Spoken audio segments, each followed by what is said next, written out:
त्या ठिकाणाहून मला फोन आलेला व्हॉट्सअपला की सर काही 4-5 माणसं आपल्या घरात घुसलेली होती काल आणि लॉक तोडून आतमध्ये घुसली होती आणि नवीन लॉक बसवण्यात आलेला आहे आपल्या घराला. काहीतरी घरावरती चिटकवलेलं सुद्धा आहे माझ्या नोटीस घरामध्ये. तर नोटीस जर चिटकवायची असेल तर माझ्या घराचं लॉक तोडण्याचं कारण काय? करुणा मुंडेच्या गाडीत रिव्हॉल्वर ठेवलं होतं या धनंजय मुंडेंनी.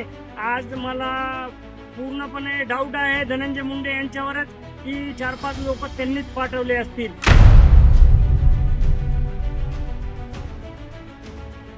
नमस्कार मित्रांनो, व्हिडिओ बनवण्याचं कारण म्हणजे खऱ्या अर्थाने आता पुरावे नष्ट करण्यास महाराष्ट्र सरकारने सुरुवात केलेली आहे. मी आता डायरेक्ट महाराष्ट्र सरकारवरच आरोप करतो की मला आता कॉल आलेला, मी ज्या ठिकाणी राहतो बीडमध्ये समोरच काही MPSCचे विद्यार्थी अभ्यास करतात, स्टडी रूम आहे, त्या ठिकाणाहून मला फोन आलेला व्हॉट्सअपला की सर काही 4-5 माणसं आपल्या घरात घुसलेली होती काल आणि लॉक तोडून आतमध्ये घुसली होती आणि नवीन लॉक बसवण्यात आलेला आहे आपल्या घराला आणि काहीतरी घरावरती चिटकवलेलं सुद्धा आहे माझ्या नोटीस घरामध्ये. तर नोटीस जर चिटकवायची असेल तर माझ्या घराचं लॉक तोडण्याचं कारण काय? ठीक आहे, तर आता हे सर्व इन कॅमेऱ्यामध्ये माझ्या घरामध्ये एंट्री होईल, मीडियाच्या समोर होईल. तर मित्रांनो, हे सरकार बघा कुठल्या लेवलला जातंय.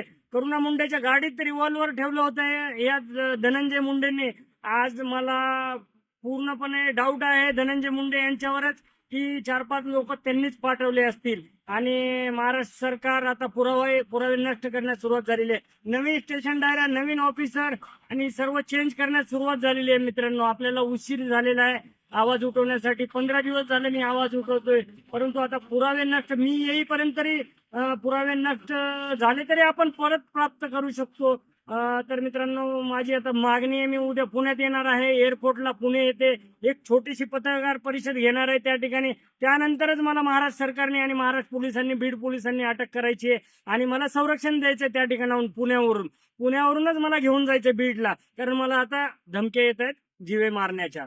तर चला मित्रांनो, हा व्हिडिओ होता, हा व्हिडिओ शेअर करा. या ठिकाणी माझ्या घरामध्ये जर 4-5 लोक घुसतात, महाराष्ट्रामध्ये किती आवाज उठवला. अक्षय शिंदेचा एन्काउंटर होतो, अक्षय शिंदेना असं बेड्या घालून, दोरखंड बांधून, पाय बांधून त्याचा एन्काउंटर होतो, तर कोण आवाज उठवत नाही. अजून मी बोलतोय नेहमी माझ्या घरी 4-5 लोक घुसून माझे पुरावे घेऊन चाललेत.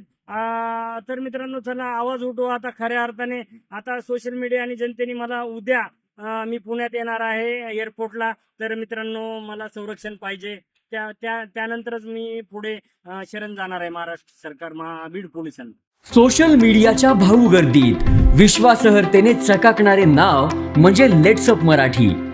सगळ्यांना, सगळ्या नागरिकांना ती स्पीच, ती लेट्सअप वरील मुलाखती म्हणजे विचारांचा खजिना. त्यानंतरच्या निवडणुकीमध्ये मला सोडून गेले. बातम्या केवळ वस्तुस्थिती सांगणाऱ्या, न प्रोपगंडा, फक्त जनतेचा अजेंडा. क्योंकि आने वाला कल जाने वाला है, जाने वाला कल आने वाला है. राजकारण, मनोरंजन असो की क्रीडा क्षेत्र, महाराष्ट्राची स्पंदने संवेदनशीलतेने टिपणारे माध्यम म्हणजे लेट्सअप मराठी. जगासोबत एक पाऊल पुढे राहण्यासाठी लेट्सअपचे ॲप, सोशल मीडिया आणि वेबसाईट सोबत कनेक्टेड रहा.